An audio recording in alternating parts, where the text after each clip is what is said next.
Oi, gente, tudo bem com vocês? Primeiro queria pedir desculpa, né, porque domingo passado eu não consegui postar o devocional em Filemon, mas eu estudei até, só que eu não consegui foi gravar o vídeo, mas tudo bem. Hoje a gente vai falar, então, da Epístola de Filemon. Confesso que eu aprendi muita coisa assim que eu não conseguia ver, mesmo já tendo lido várias vezes, e eu consegui aprender bastante. Então, vamos lá, vou mostrar pra vocês os slides agora, tá? E antes de começar, eu queria só saber que vocês comentassem, né, se tá bom o áudio e o vídeo, né? Porque eu tô usando um webcam agora, tanto que eu não sei nem direito pra onde olhar. Eu tenho que olhar pra webcam, né? Enfim, gente, me falem aí se tá bom, viu? Porque antes eu gravava com o celular e gravava a tela do computador e depois eu juntava os dois. E agora eu tô usando um outro programa e eu tô gravando tudo ao mesmo tempo. Então me falem se tá bom. Então, gente, só pra relembrar, eu tô usando como base, né, o comentário do pastor Hernandes Dias Lopes sobre o livro de Tito e Filemon, né? A gente já terminou de estudar Tito e agora a gente vai estudar Filemon. E eu também assisti uma pregação do pastor Arival, que é da Igreja Presbiteriana de Pinheiros. Eu vou deixar o link tanto do livro na Amazon, né? Como também da pregação, se vocês quiserem ver. E assim, tanto o livro quanto a pregação vão, como é que eu posso dizer, explicar muito mais aprofundado. O livro, então, nem se fala, são 2 capítulos para explicar somente o livro de Filemon, que é apenas um capítulo, né? Tipo, são 25 versículos. Então é bem detalhado mesmo, e eu gosto bastante da forma do pastor Hernandes explicar. Mas então vamos lá. Deixa eu mostrar aqui, pronto. Aí uma introdução aqui rápida. O autor é o apóstolo Paulo, né? Logo no primeiro versículo, ele vai falar aqui, né? Se apresentar. E a data que foi escrita a carta, né? Provavelmente foi escrita quando Paulo estava na prisão em Roma. No livro do pastor Hernandes, ele fala que estava em prisão domiciliar. Ou na pregação do pastor Arival, ele fala que estava na prisão romana. Enfim, não sei.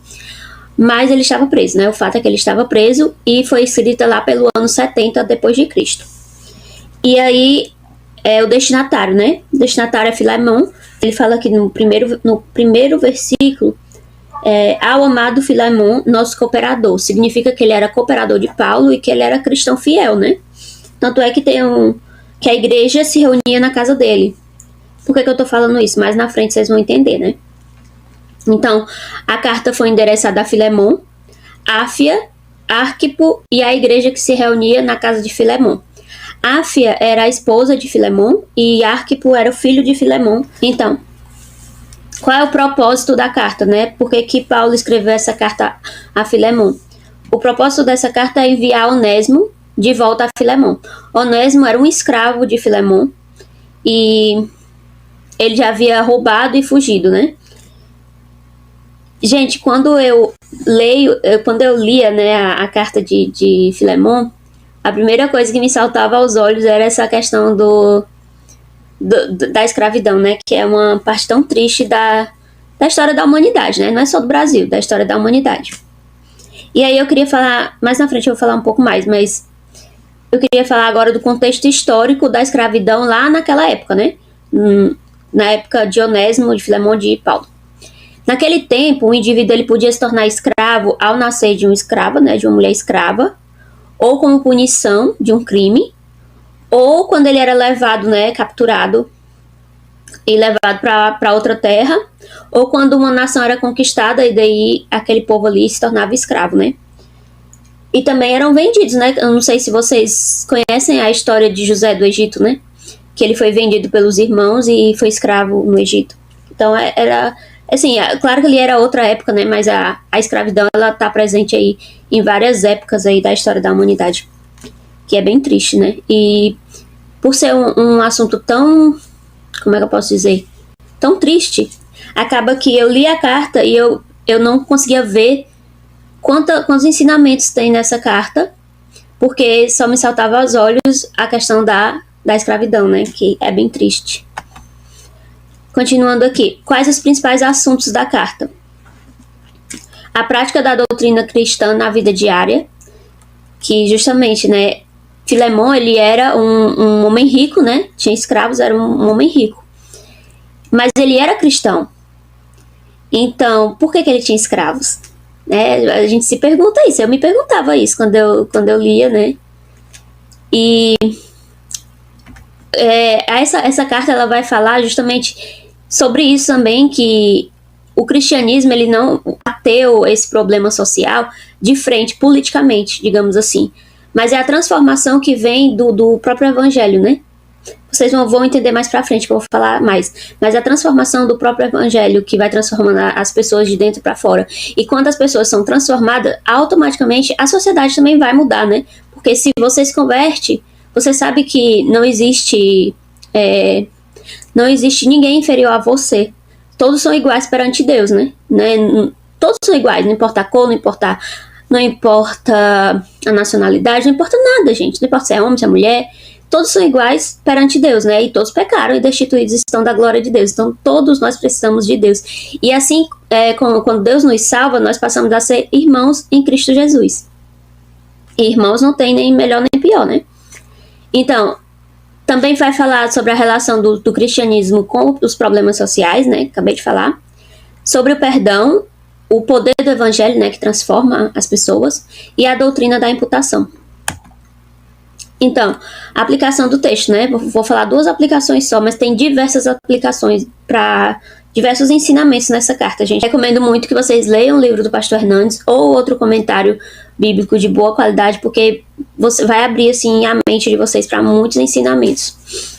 Então, nos versos 15 e 16, ele vai falar que vai ter esse ensinamento, né? Em Cristo somos todos iguais irmãos. No verso 16, ele vai dizer assim.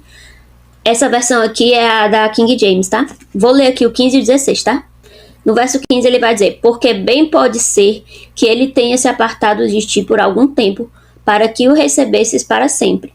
Não já como um servo, mas além de um servo, como um irmão amado, especialmente para mim, e quanto mais para ti, assim na carne como no Senhor. Porque então Filemon ele tinha roubado, né, e tinha fugido. Mas Paulo aqui ele roga para que Filemon receba ele de volta, mas não como servo.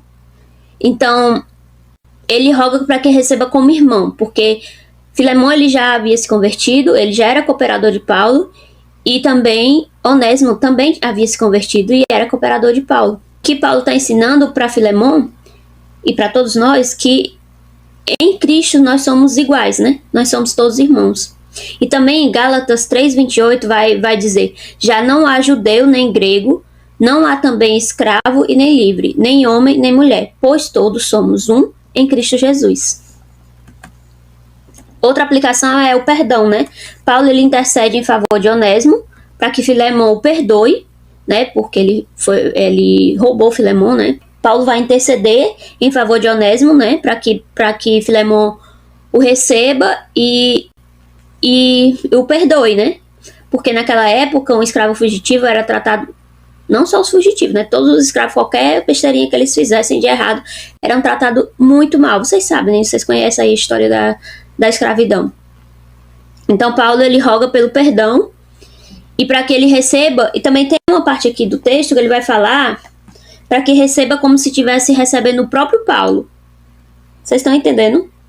As honras, como seria se estivesse recebendo Paulo? A honra de receber o apóstolo Paulo, né? Porque Filemon, ele se converteu através da pregação do apóstolo Paulo. Então imagina como ele receberia o apóstolo Paulo.